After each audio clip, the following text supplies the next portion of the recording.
جماعة قصة والجدل الكبير جدًا أمّا الكابتن حسين لبيب قال لك إن الزمالك أكبر قلعة عرضية في مصر، وحطّت الجملة على القناة على قناة النادي، وقال لك أنا هاعمل يافطة.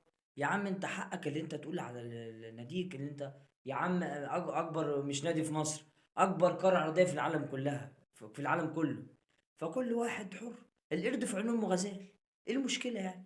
أنا مش شايف فيها أي مشكلة. لكن الموضوع خَد أكبر من حجمه بصراحة يا جماعة. لكن اللي يزعّل في إيه بقى، إن الزمالك قال لك إيه، أنا هاحُط يافطة وأنا مش عارف هاعمل إيه، وأنا هاكتب هنرجع بقى حتّة اليافطات تاني. طَب ما أنتم بادرتوا ومجلس إدارة النادي الأهلي راح الزمالك والزمالك جه النادي الأهلي ورجّعنا الوِد تاني لكن ليه بقى نفتح بقى سِكّة مرّة تانية بقى للجدل ده تاني، نرجع لحتّة اليوفط دي بقى.